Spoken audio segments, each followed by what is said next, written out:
हरे कृष्णा।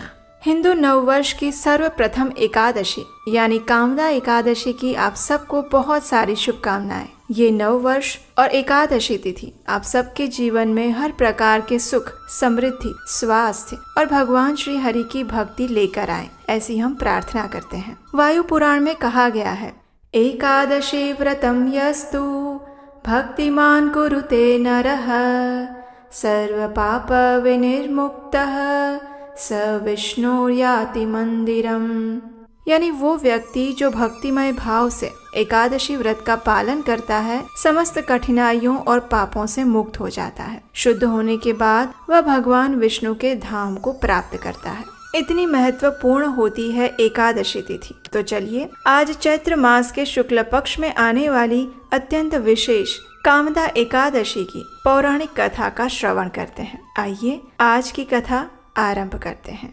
इस व्रत का पालन करने से समस्त पाप नष्ट हो जाते हैं और व्रत के पालनकर्ता को संतान प्राप्ति होती है। जी हाँ, ये एकादशी का पालन करने से और उसकी कथा का संपूर्ण श्रवण करने से मनुष्य को सभी मनोवांछित फल तो प्राप्त होता ही है, लेकिन जो दंपति संतान प्राप्ति के लिए इच्छुक हैं, उनके द्वारा इस एकादशी का संपूर्ण श्रद्धा और निष्ठा पूर्वक पालन करने से उन्हें एक सुयोग्य संतान की प्राप्ति भी होती है। इन वैदिक व्रत कथाओं के बारे में ये भी कहा जाता है कि इनका संपूर्ण फल इस कथा को पूर्ण रूप से सुनने या पढ़ने से ही प्राप्त होता है। आधा अधूरा करने से कोई भी कार्य सफल नहीं होता। तो चलिए कामदा एकादशी व्रत कथा का श्रवण करने के लिए हम सवारी करते हैं अपने काल यंत्र की और सीधे चलते हैं युधिष्ठिर महाराज के महल में, जहां भगवान श्री कृष्ण और युधिष्ठिर महाराज के बीच में महत्वपूर्ण संवाद हो रहा है। इस कथा का वर्णन हमें वराह पुराण में प्राप्त होता है।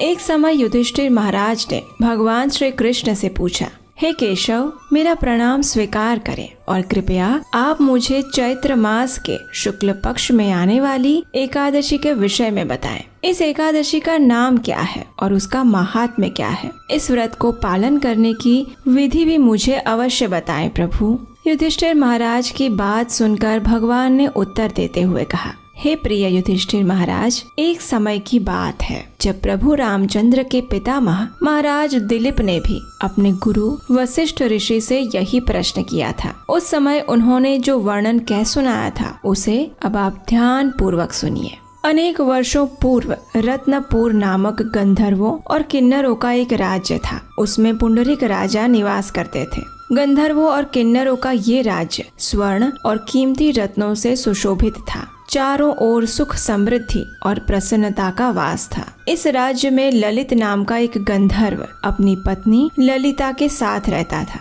ललिता एक विशेष नर्तकी थी। उन दोनों में अत्यंत प्रेम था। उनके घर में हर प्रकार की सुख संपत्ति थी और उनके संबंध में इतनी प्रगाढ़ता थी कि वे दोनों एक क्षण भी एक दूसरे के बिना नहीं रह सकते थे। एक बार राजा पुंडरीक की सभा में सभी गंधर्वों द्वारा गायन और नृत्य का कार्यक्रम चल रहा था। उस सभा में गंधर्व ललित भी था, लेकिन उसकी पत्नी वहां ना होने के कारण उसका मन थोड़ा विचलित था और बार बार वह अपनी पत्नी का स्मरण कर रहा था। इस कारण से उसका स्वर बिगड़ गया और उसी समय उस राजा के दरबार में बैठे हुए एक ईर्ष्यालु सर्प, जिसका नाम करकोटक था, उसने ललित के नृत्य और गायन में होने वाली इस विसंगतता को देख लिया और उसे राजा को जाकर कह सुनाया। जब राजा को इस बात का पता चला तो वे अत्यंत क्रोधित हो गए। उन्होंने इस बात को स्वयं का अपमान समझा। गंधर्व ललित अपनी पत्नी के विचारों में मग्न था, इस कारण वह अपने कर्तव्य से चूक गया। इस बात पर क्रोधित हुए राजा ने ललित गंधर्व को श्राप देते हुए कहा, हे मूर्ख, अपनी स्त्री प्रति कामासक्ति के कारण तुमने नृत्य सभा में विसंगति का निर्माण किया है, इसलिए जाओ, मैं तुम्हें नर भक्षक बनने का श्राप देता हूँ। राजा द्वारा इस प्रकार श्राप मिलते ही ललित गंधर्व एक भयावह नर भक्षी में परिवर्तित हो गया। उसकी भुजाएं 8 मील लंबी थी। मुख एक विशाल गुफा जैसा था। उसके नेत्र सूर्य और चंद्रमा की भांति भयावह थे। उसके नथुनों पृथ्वी के विशाल गड्ढे के समान थे। उसकी गर्दन पर्वत जैसी और शरीर 64 मील ऊंचा था। इस प्रकार नरभक्षी के रूप में ललित गंधर्व यातना भुगतने लगा। उसकी पत्नी ललिता को जब इस बात का पता चला तो वह अपने पति के इस भयावह स्वरूप को देखकर शोकाकुल हो गई। अपने पतिव्रता धर्म को निभाते हुए अब ललिता भी अपने पति के साथ जंगलों में भटकने लगी। अपने पति को इस भयावह रूप में अत्यंत कष्ट भुगतते हुए देखकर वह विलाप करती रहती। इस प्रकार वन में भटकते हुए एक बार ललिता ने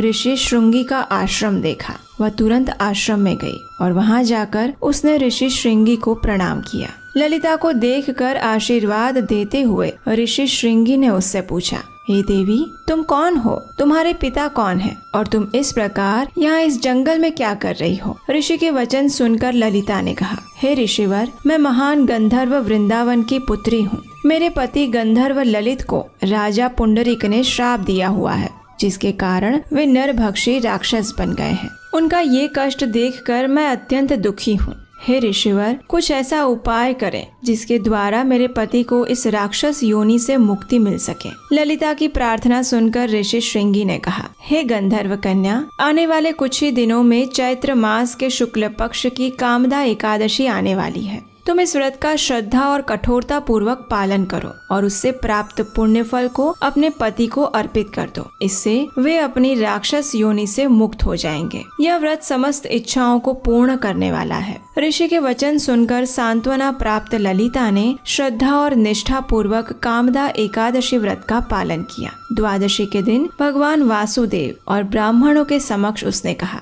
हे प्रभु, मैंने अपने पति को इस भयावह श्राप से मुक्ति दिलाने हेतु इस व्रत का श्रद्धा और नियम पूर्वक कठोर पालन किया है। कृपया आप मुझे आशीर्वाद प्रदान करें कि इस व्रत के प्रभाव से मेरे पति श्राप मुक्त हो जाएं। जैसे ही ललिता ने ये शब्द कहे, उसी क्षण एक चमत्कार हुआ। नरभक्षी की योनि में रहे उसके पति ने उस योनि को त्याग कर फिर से गंधर्व का सुंदर शरीर पुनः धारण किया। उन दोनों ने भगवान को प्रार्थनाएं अर्पित की और व्रत का समापन किया और उसके बाद वे दोनों सुखपूर्वक अपने राज्य में वापस लौट गए।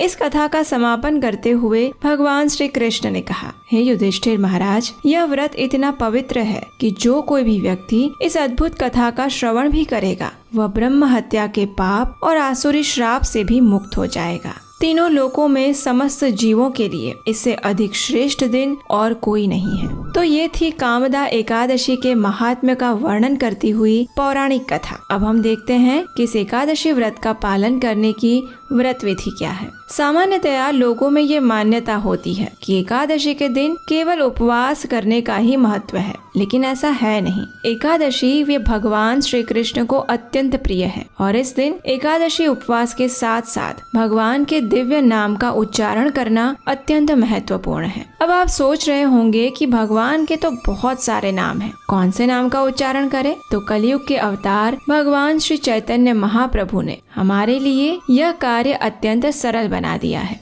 एकादशी के दिन आपको सिर्फ एक ही अत्यंत सरल मंत्र का उच्चारण करना है और ये महामंत्र है, हरे कृष्ण कृष्ण कृष्ण हरे हरे, हरे राम राम राम हरे हरे। ये मंत्र कलयुग के जीवों का उद्धार करने वाला है। इसलिए एकादशी के दिन इस महामंत्र की अधिक से अधिक माला का जप करना चाहिए। एकादशी के दिन किसी भी प्रकार का अन्न ग्रहण नहीं करना चाहिए, चाहे वो दाल हो, गेहूं हो, बाजरा हो, चावल या फिर कोई फलियां जैसी सब्जियां। प्रयास करें कि अपने साथ साथ अपने परिवार जनों को भी इस एकादशी व्रत का पालन करवाएं। यदि ये संभव ना हो तो कम से कम उन्हें एकादशी के दिन अन्न प्रसाद तो भोजन में ना ही दें। इसके विकल्प में आप स्वादिष्ट अनेक प्रकार के एकादशी प्रसाद या व्यंजन बना सकते हैं। उन्हें भगवान को भोग लगाकर परिवार के सदस्यों को दे सकते हैं। एकादशी के दिन प्रयास करें कि प्रातः ब्रह्म मुहूर्त में उठ जाएं। अपने नित्य कर्मों से निवृत्त होकर भगवान की मंगला आरती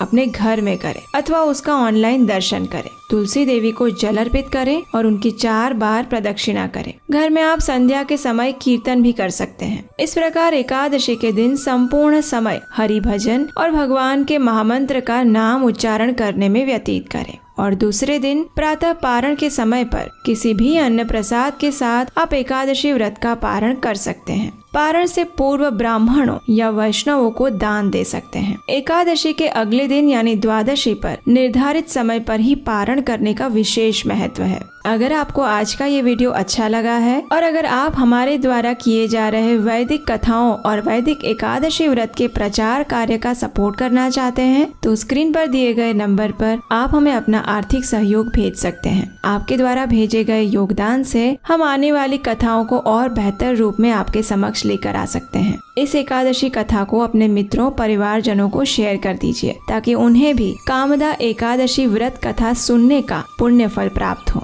और अगर आप पहली बार इस चैनल पर आए हैं तो याद से आपके अपने इस चैनल को सब्सक्राइब कर लीजिए, क्योंकि यही वो चैनल है जहां पर आपको वेदों और पुराणों से प्रमाणभूत कथाएं मिलेंगी, यानी बिना किसी मिलावट के। तो चलिए समस्त कामनाओं को पूर्ण करने वाली इस एकादशी का निष्ठा और श्रद्धा पूर्वक पालन करते हैं और पूर्ण पुरुषोत्तम भगवान श्री कृष्ण के चरण कमलों में एक ही कामना प्रस्तुत करते हैं कि वे हमें अपनी शुद्ध प्रेमा भक्ति प्रदान करें। हरे कृष्ण।